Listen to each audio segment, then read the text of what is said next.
of us have desires. We come equipped with them, and yet we're told that we shouldn't have them, or that it's only good to have certain kind of desires and some are off limits. But I mean, just the basic needs of what we have in our life. I mean, we have a desire to go to sleep at night because we're tired. That's a desire. So is that bad? No, it's a desire. It moves us into a next phase. It moves us into a next segment of what we're doing. It moves us into, where we flow next, because we are energy. We're of course physical, but we're also energy, and energy is flowing into us, wanting us to become more and expand more into something else. And desires are that avenue from I'm here, but now I want to go there. Well, I'm not going to go to bed yet if I don't have the desire. 2, 1, 0. Hello and welcome to Stellar Life Podcast. This is your host, Orion.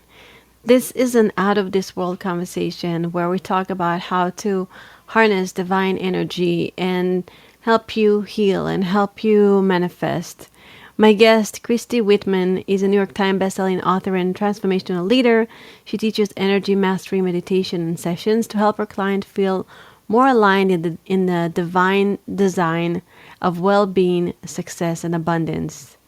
In today's episode, she shared her journey of how she became who she is, how she started channeling the Council of Light, and she also talked about her book, The Desire Factor, and the 7 universal principles for tapping into the divine energy.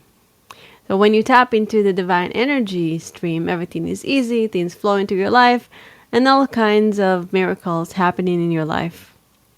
So join me on this fascinating conversation, and I hope that in the end of it, you will have a miracle. And now, without further ado, on to the show. Hey, Christy, welcome to Stellar Life Podcast. Thank you so much for being here. I'm honored. Thank you so much for allowing me to be here with you and have this conversation. I'm excited. Yeah, me too. I'm super excited because you are so interesting. Before we dive in, how did you discover your passion and what you do today?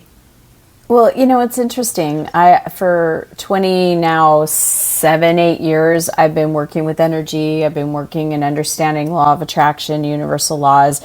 And one of the things that I teach is the understanding of what it feels to want or desire something from a space of lack, meaning I don't have this, I don't know what it feels like, I'm missing this, I feel separated from it, which always feels bad, versus feeling like it's in my reach and I have it and I'm connected with it and I feel one with it already, right? It's a very different state of being of I have this desire, I'm excited for it, and I'm going to do whatever I need to do to align with it and keep moving towards it, But most people talk themselves out of their desires, and these feelings are these negative emotions obviously pull us away from our desires. And when I was about 5 years into understanding that if I feel like I'm missing something, what is it that I'm missing? And if I could feel it vibrationally first, because everything is vibration, of course, everything is energy, all energy carries a vibration. We know this now to be law of attraction, that what I send out comes back. So if I'm feeling I'm lacking passion or purpose in what I'm doing, then I'm lacking it. So all I need to then is feel whatever it is I'm lacking, whether it's freedom or passion or purpose. And I remember I was a pharmaceutical sales rep, and I just felt to myself, I just didn't have much passion and purpose doing what I was doing. I was successful. I was top in my region. I was winning lots of awards. I mean, I was applying universal laws and creating lots of success. But there was still that missing piece of I'm not passionate about this. And as a matter of fact, I kind of felt like I was out of alignment with it, because if I get a headache, for example, I usually take peppermint oil, instead of grabbing an aspirin. So here I was telling doctors to prescribe more of this medication that I probably wouldn't take, So it felt like a split. So during that time, I just realized if I want to feel passion and purpose, I have to feel passion and purpose, right? If I want a career that I feel aligned with, where I don't feel split, where I feel like I'm passionate about it, I love doing it, doesn't feel like work to me, I don't know what that would even look like. I have no idea what the form of that would even look like, but I know the feeling I would want to have. And so each day in my meditations, because I would meditate at least a couple times a day, morning and night before I go to sleep, I would feel what it felt like to have passion and purpose in my life. And it was a very short period of time, within a month after that, that I started to download what was my first book, which is Perfect Pictures. And that, when I say download, it's like it literally was a voice speaking to me that was definitely not my voice. And I had to get up, because it was 1:05 in the morning. I had to get up and just write down what I was hearing. So I put pen to paper and I just started automatically writing. My hand just became faster than even my mind. I couldn't even read it, and it wasn't me. So after a couple of hours of just doing this, I went back to bed, totally forgot about it. 7 nights in a row, this came to me, and it was clear that it was a book. And so I got the book published. I started speaking on the subjects of my book, in spiritual bookstores or, New Age churches, stuff like that. And people started asking me to coach them. And so I started to, I don't know anything about coaching. I mean, I had no reference for life coaching at that time. Coaching to me was like cheerleading coach, football coach, that kind of coaching. And so I'd have people call me on the phone, because this is 20 plus years ago. I'd have people call me on the phone, just walk them through, the shifting of the mindset, the shifting of energy from lack to abundance, and helping do that. And then they would call me back, or they'd email me back and going, oh my God, my life just changed, this happened. And I just love being part of someone else's, that impact, somebody else's change. So I started to continue to coach. I went to school to get to get certification. And 15 years ago, I went full time in my business as a coach. And I actually, for most of my time in my business, I certified law of attraction coaches, and I still do. It's a different program now. I still do. But in 2018, as I was opening up and realizing that the reason that clients do so well with me is because I was doing energy healing, and we were feeling energy, and I was really teaching them and helping them understand that their thoughts are energy, the words that they speak are energy, the feelings that they either express or don't express, or release or don't release, is energy. That all of it, our consciousness is energy, and we create from our consciousness. And so in doing that, one day the council, which is the best way to describe them, is like, if anybody's ever seen Abraham Hicks, Esther channeling the council, or channeling Abraham. I channel a group of ascended beings that are called the Council of Light. And so since then, everything has pivoted since 2018, and now... Stop. Sorry? What you just then I can't, how did that happen? How did you start Well, it was from how do you even go to a place where all of a sudden you have a whole council that works with you and channel through you, and what does it feel like? Well, here's the cool thing to understand, and this is what I now know since channeling them, and it was a series of leaning in moments to have, that happen.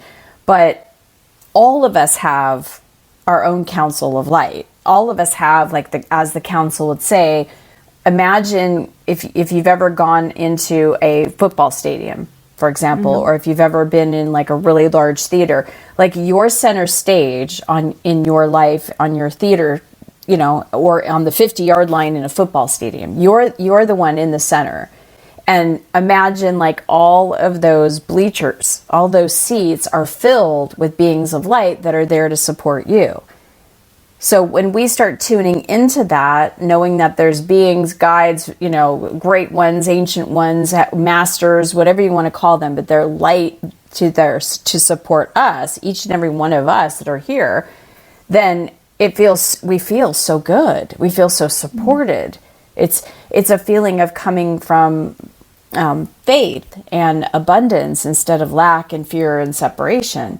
So all of us have that, and that's what I've learned from the council. But it had just been a series of moments, and all of my learning of my own spiritual practice, and when I started meditation, were from people that channeled. So for me, personal development, my whole coming into that was people channeling, and reading books like Conversations with God, where Neil Donald Walsh channeled God, right? And so a lot of these channeled text felt real to me, and I feel like I got the most growth with those that channeled and that type of material. So I was always interested in it, a student of it, and just kept opening up to it and saying, I would love to do that. And I didn't even know it. 28 years ago, my meditation teacher told me you were a channel. No idea what that meant. No idea what that meant. So one particular day, all of a sudden, I felt as if they were like tapping on my shoulder, and it was almost like, okay, go ahead. That's what it just kind of felt like. Like I could hear them, I could feel them. They would give me pictures. I would refer to them as them, because it reached a stage where guidance was coming in through my hands. It was coming in through what I would hear, what I would tell people, and like really cool things. And then that day when I felt that tapping, it was like, all right, move over. And that day I could hear them. I was aware of them. And I really felt like my body was flung over the chair. I thought that because that's where my consciousness went. Wow. And when I saw the video, I actually have it on my YouTube channel, and I talk about it during my podcast, which is the Desire Factor podcast. But on my YouTube channel, which is just Christy Whitman, I actually have the video of when they came through and what they said. I missed it because I went on your YouTube channel. I didn't see it. Yeah, so it's there, how they came and who they are, and the video for the first time they came through, and it's amazing. So each and every time since then, I just invite them to come in, and they do. So wow. A few months ago we went to Arizona, and we had dinner with Marcus and Sheila Gillette, and Sheila channels Theo. Yes. And I think Theo was the inspiration for Esther Hicks to channel Abraham. So who was your inspiration, and so were you consciously asking for that?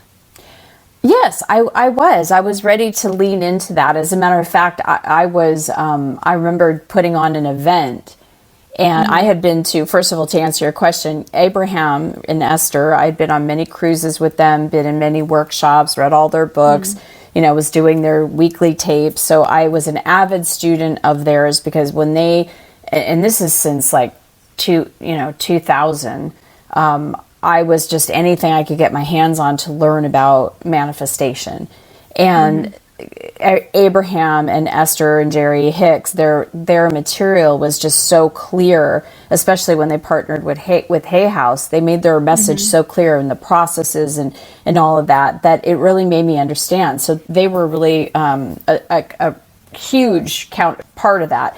But my very first teachers were Orion and Daben. Orion was channeled by Sanaya Roman, who Sanaya just her physical body transitioned December of 2021. And Dwayne Packer, who channels Daben. They were my initial teachers that led me, of course, then to be open to work and learn from Abraham Hicks. But they were. So one day I was doing a Quantum Success in Business event, and I had 200 people coming in the room and live stream and all this, and it was just for people that were in our coaching academy. And I had been planning this for like 6 months. And I remember getting on the stage, and I just felt exhausted, because I felt like I've done this in my head over and over and over, and every little thing was planned. And I got on the stage and I said, I have Esther envy, because Esther Hicks could just stand up on the stage. She goes, hi, bye. And then, in comes this amazing information and, humorous and all this from Abraham.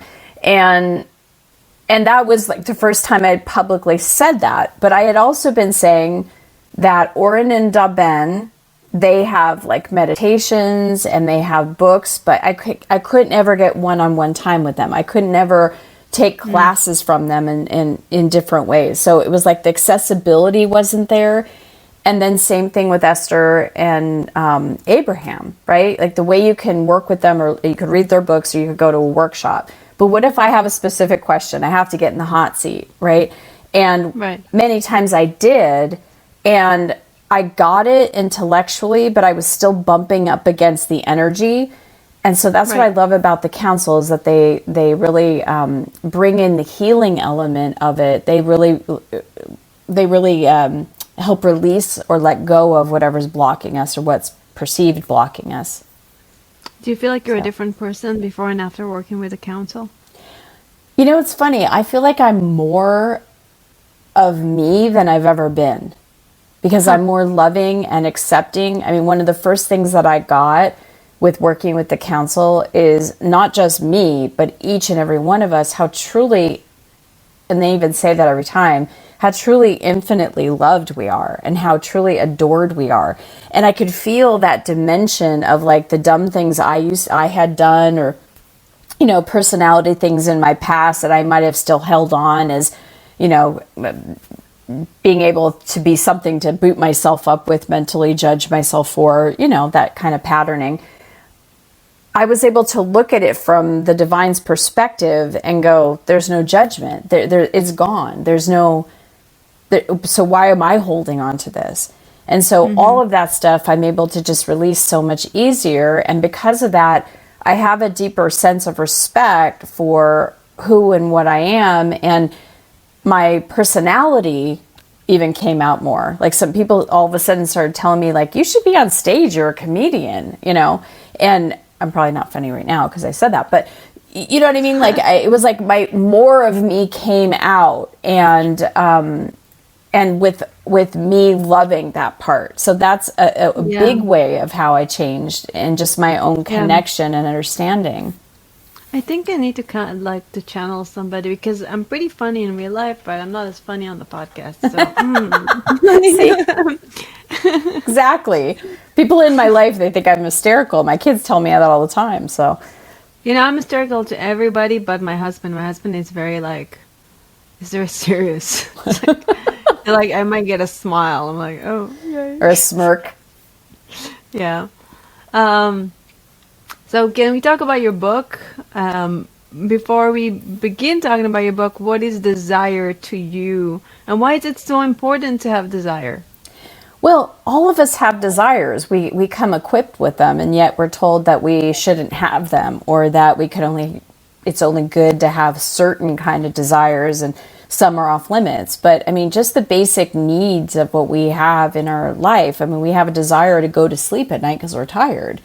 You know, that's a desire. So is that bad? No, it's a desire. It moves us into a next phase. It moves us into a next segment of what we're doing. It moves us into, you know, where we flow next, because we are energy. We're of course physical, but we're also energy, and energy is flowing into us, wanting us to become more and expand more into something else. And desires are that avenue from I'm here, but now I want to go there. Well, I'm not going to go to bed yet if I don't have the desire, right? But once I have the desire, that's when I get myself up and I get into bed, and then I start a new phase of, now this is called my sleep time. And it can be as small of a daily thing, like, you know, I'm hungry. What do I want? What do I want to eat? How am I going to treat myself today? Am I going to eat something really good, or am I going to eat something bad? Right? It's like how those desires, because I'm going to eat really well today because I have a desire to feel good and be in well-being, and, you know, have that vibration of the good food fill me up and continue to help my vibration. So it's like the choicefulness comes from our desire to be healthy, to be fit, our desire to find a partner, to have a child, or, you know, to live in the type of house we want to live in. There's so much judgment on desires, when desires are literally the spark. It's like nothing gets created until there's a desire. So the desire is like that spark of creation. I like that. The desire is the spark of creation. I love it. Many of us have been through some stressful times in the last couple of years. I know I have, and I am very grateful for my coaches and for the hypnotherapy sessions that I took that helped me. And I want to extend this to you as well. If you want to feel unstuck, break through some limiting beliefs, maybe you want to lose weight or attract the love of your life, maybe you just want to step into your power, then do yourself a favor and book an RTT session with me. RTT stands for Rapid Transformation Therapy, and it is indeed very rapid. Most people get their breakthroughs within 1 to 3 sessions, and then they just step into the person they want to be, and they change their lives, they change their health, they change their identity. I love you, I'm here for you, and I want to help you. And as my podcast listener, you are getting 25% off your first RTT session. Woo-hoo! So go to speakwithorion.com and book a 15-minute call with me, speakwithorion.com, and we'll take it from there. And now back to the show. Think about it. None of us would be here if the divine didn't have a desire to individuate itself. Yeah, that's a big deal. What are the keys to fulfilling our desires? Well, so what I love about this, and this is material, this is the first book I've actually consciously written with the council, and it's called The Desire Factor, and it's really understanding that there are 7 steps. Now, some of these steps or principles or universal laws, however you want to term them, they alone, people might understand them, because like for years, one of the principles is the principle of surrender, which I'll talk about. But I used to hear it as and understand, even teach it as the law of detachment, which it really is the same thing. It's the same energetic experience. It's the same flowing with energy, and I'll explain in a minute. So I feel like the desire is detachment and attachment at the same time. Isn't that interesting? Yeah, So, it's detaching from the outcome, but it's attaching to trust in a higher power. yeah, and that's why these 7 principles bring all of that, but in the exact sequence and ordering. So it's like you might have known about these principles before, but they go in the exact order because it like sets up energy. So like, when do you let go and when do you surrender and when do you hold on, right? It's like, because you have to do both for a desire. So the first part, the first principle is the principle of alignment. Because if you hear a desire, if you hear yourself say, you know, go to bed, I desire to go to bed, and then you fight against it, you're not in alignment. Like, oh, I don't want to go to bed, it's too early, right? I don't have that desire, even though the idea of that desire to go to bed came to me. I'm fighting it, I'm not aligned with it. So the first thing we have to do when we desire something, like a new job, more money, a career change, a child, a partner, bigger business, whatever it may be, we have to align with it and say, ooh, I like that. That's a yes, right? And then the next principle is, and there's a lot more to these principles, but I want to be able to get them all in. The next one is the principle of focus, because we create from our consciousness. Where is our consciousness focused? And what do I mean by consciousness?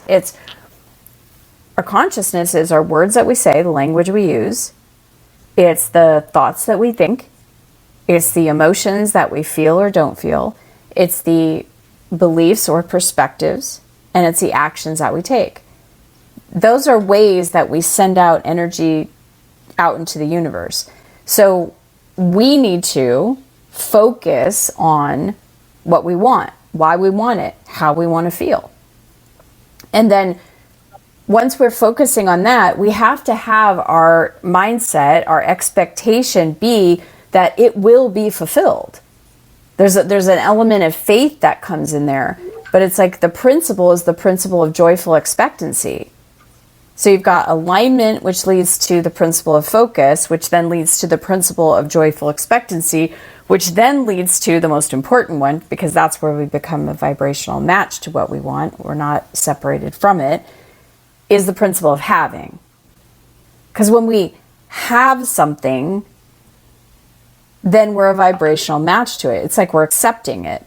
So the principle of having is where you don't feel separated from it, where you feel like, ooh, if I have it, I'm going to feel free. I'm going to feel abundant. I'm going to feel safe. I'm going to feel secure. Whatever we're assigning is going to be the thing that we feel. That's what we have to understand, that, like I was saying, with passion and purpose, I didn't have passion and purpose, but I cultivated that energy, that feeling, that connection with the frequency of passion and purpose. And then look what I created from that in my career. If you would have told that part of Christy, that younger version of myself, that, hey, in about 20 years, you're going to have 7 books that you're going to write. 2 are going to hit the New York Times. You're actually going to profess that you are an energy healer, and then you are going to become a channeler. I would have looked at you like I did probably to my meditation teacher 5 years prior to that, when she said, oh, you're a channeler. I was like, okay. You know, because it all builds, and once you expand into higher frequencies and you're working on yourself to release the lower frequency thought, you raise up in consciousness. The choices and options that come to you from a higher vibration are very, very different than the choices and options we have when it's a lower frequency, when we're in fear, worry, doubt, right? So you've got the having. What do I want? I want to feel passion. I want to feel purpose. I want to feel connected. I want to feel loved. And you cultivate a relationship, you like almost fuse with that energy. And then the next principle is the principle of loving, because love is the highest vibration in the universe, pure love, not conditional, do this for me, I'll love you if you do that, not that kind of love, pure energy of love. And when you love the feeling from the previous, the feeling of having freedom, right? Mm-hmm. Loving that feeling of freedom creates an even more like atomic, expression of energy and vibration. You become way more attractive. So you're in this space of love, loving whatever feeling you want to have. And then that's when you surrender. It's all of the split energy. That's what you surrender. That's what you let go of. Sometimes we have to know the how. The how, the who, the where. How am I going to get from here to there? And if we don't have that in our minds, then we go, oh, well, I don't know how to do it. I'm too old to do it. I can't do this. Too many people have done it. Nobody's ever done this. And then the limitations start to come on, the old programming. And that's what we need to surrender. That's where the energy works. Surrendering those false beliefs. Surrendering what's in our consciousness that keeps us separated and apart from the desire in the first place. So you surrender that, and then whatever inspiration comes to you, you take that action. So if somebody feeling right now a lack of something, let's say they're struggling with money, what will be the first step? So I understand what you said logically, but in real life, how do you go about it? What are some tangible steps that we can take? The practical ways of doing this. Whenever you find yourself feeling off, disconnected, ornery, feeling fear, basically when you're not feeling good about a certain subject. So in the case of money, right?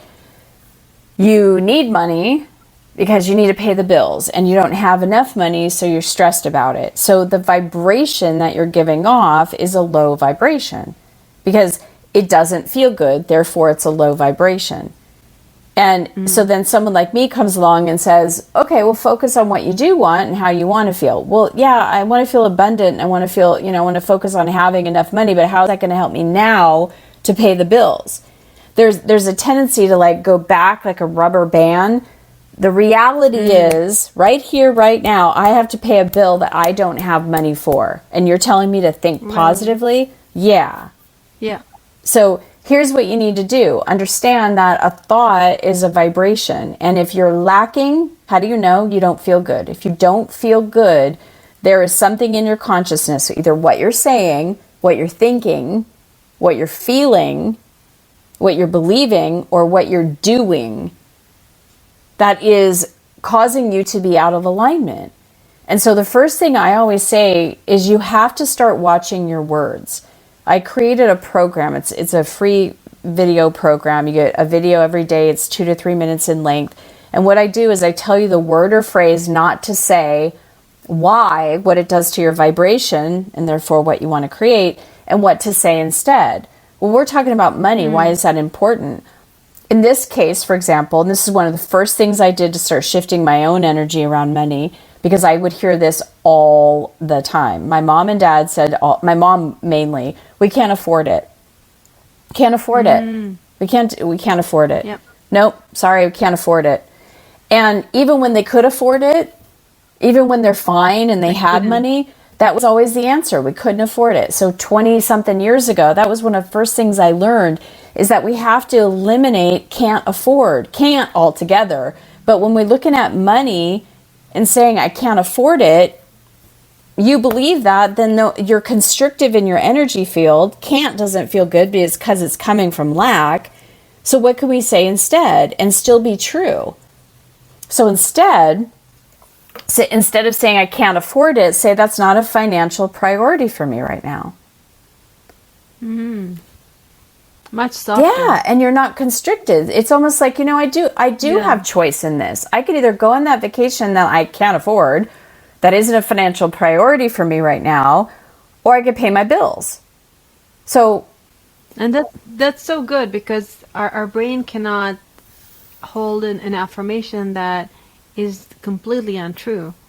If I can't afford something and I say I can't afford it, then who are you kidding? It's not gonna move you forward. But if you say something that you can work with, like it's not a priority, it's not financial priority. It's not, how did it financial priority, like you said, then the mind is at ease, and we're not. It just releases the charge from that negative affirmation. And it also creates something different. I had a client, this is a true story. I had a client, she was all upset one day on a call, a coaching call. And I said, what's wrong? And she goes, my best friend. And I'm thinking, oh God, what did her best friend do? She's like, my best friend, she had this trip to Hawaii, to Maui, to stay at this like really great, almost like a mansion on the beach. And, she said I could come with her because it's like a huge house and she's going for a week and all I have to do is get myself there. And she's just like, I'm just bummed. And I'm like, why is that a bad thing? Why are you bummed? And she goes, because I can't afford it. And I go, oh, well, yeah, if you say you can't afford it, I'd be bummed too. Because if you're saying that there's absolutely no possible way that I could go and enjoy myself in Maui with my friend in this so-called mansion on a beach, yeah, I'd be bummed out too. But what if you told yourself that you want to go? I would love to do that. However, it's not a financial priority.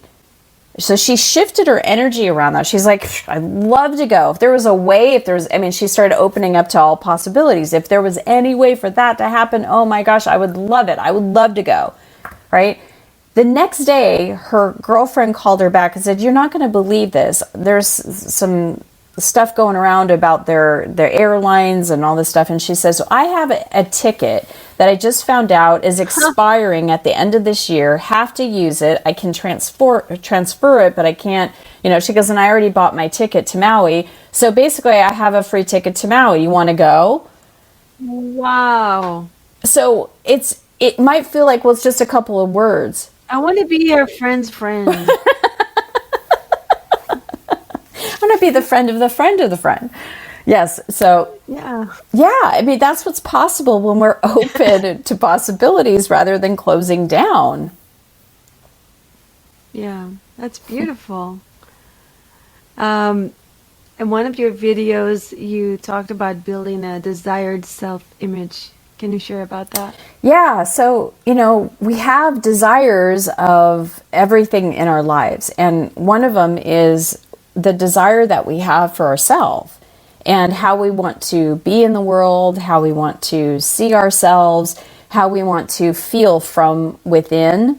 A lot of times we want to do things for ourselves so that we feel a certain way. And instead, if we start to connect with the energy that feels good, like the energy of self-love, for example, then we feel good. And, if we want to create who we want to become, for example, if you are wanting to become an athlete, or if you're wanting to get in really great shape, but you have a belief system that you're fat, your family's always been fat or chubby or whatever the word is, that you're weak, that your family's always been sick. There was a lot of fear around like going out and working out or pushing the body because you might get hurt kind of thing. If there was a lot of fear around there, then you have some belief system that you have to work through and changing your self-image, because you cannot out-create your self-image. If you think you are no good, that's what you're going to create in your experience of you feeling like everything I do, I'm not good. But if you are creating an image of yourself where you're fit, you're healthy, you're in full well-being, what the efforts that you make in your life towards your career, for example, lead to massive results, and that you are wanting to be in a loving and supportive relationship, and that you are wanting to be connected and fulfilled yourself so that you can give more to your partner. Whatever self-image you want, that you're a business boss, like you're the business babe. I mean, whatever that is of you, that energy, like we were talking before, that energy is what cultivates, first of all, the experience of it. So feeling successful, feeling abundant, feeling beautiful, feeling confident, feeling courageous, that energy needs to come there first. But what then happens is, because the energy is there and the focus is there, now you start giving yourself some affirmation. I am courageous. I am successful. I am opulent. I'm abundant. I'm prosperous. I am wealthy. I am healthy. I am, whatever it is. And you start to build both the mental and the emotional, because that's what allows you to really start activating. It's the mind and the emotions, when they activate together, that they really become a very powerful creative tool. Yeah. Do you believe the idea that there are like multiple universes, that are parallel universes, and in each one of them there is a version of ours that is really good at something, and we can connect to that version and draw some of the traits into this existence or merge with it? How does it work? Well, that's one way of looking at it, right? The way I like to look at it is that energy, if you look at it like a piano keyboard, right? And all of those keys have a note or a tone. And they all have a frequency that's associated with that key or tone. And so if you look at it like a spectrum of high vibrations all the way to low vibrations, and I love that, David Hawkins created the vibrational scale, and then, Abraham Hicks, I talk about this in all my books, Abraham Hicks talked about the emotional scale. I mean, if you look at it as keys on a piano, joy is very, very different key, and it's a very, very different vibration than anger, right? And so we can attune into that frequency just by asking. Like, if we imagine that energy is freely available to us, light is freely available to us, and we can bring it in, we could cultivate it from inside of ourselves, we could expand it so that we have a really large container. Whatever we say, whatever we do is like we're sending rockets out into the world. It's like, so when we bring in that energy and that light and we expand it, we get to choose what we want to fill up with. The energy of freedom, the energy of joy. And so that's kind of what I feel like you're saying, instead of having to go connect with a part of me that does live in a different dimension, and which I do believe that. I believe that all time is simultaneous. We have about a gazillion possible future selves that all, depend on what forms itself based on what we choose now and what we heal from the past. And, I believe that those past versions of ourselves are still very much alive with the energy, because everything's energy. So, but my point is that we can call forth whatever frequency of energy we desire, regardless of where it comes from or where we believe it comes from. It's there and it's available to us now. We don't have to go get promoted to finally feel we've made it. We don't have to go make, double what we're making now to finally feel the power or the security or the freedom that we want to feel. We don't have to find the partner in order to feel the connection or the love that we're looking for. All of those frequencies, connection, love, freedom, security, all of it exists right now. It's a choice and it's a resonance. I think Dr. Wayne Dyer said, when you believe it, you see it. He might have written a book about that. The Power of Intention is by Wayne Dyer, yeah? Yeah. Well, this was awesome. So what are your 3 top tips to living a stellar life? My first one is that look at contrast as what you don't want. And then when you notice that you are feeling negative emotions or that your energy drops or you feel knocked off, whatever you want to call that, ask yourself 3 questions. And those 3 questions are, what do I want? Why do I want it? And how do I want to feel? And understand that how you want to feel is the energy and the vibration, and you can connect with that right now. So contrast is very, very informative for us. So what do you want? Why do you want it? How do you want to feel? And then connect with that energy. That was great. Thank you. Where can people find you, coach with you, get your books, connect with you? Well, my books are everywhere. So Amazon, Barnes & Noble, local bookstores, you could just call them, order it, go online, and they can order any of those books.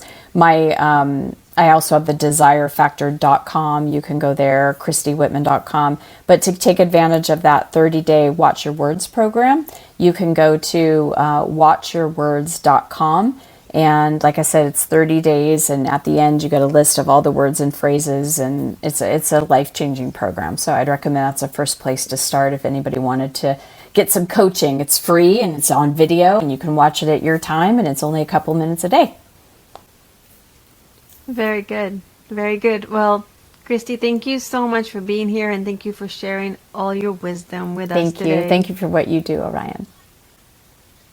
Thank you. And thank you, listeners. Remember, it's all about contrast. And when you have a difficult moment, pause and ask yourself, what do I want? Why do I want it? How do I want to feel? And then you will probably have a even more stellar life. This is Orion. Till next time.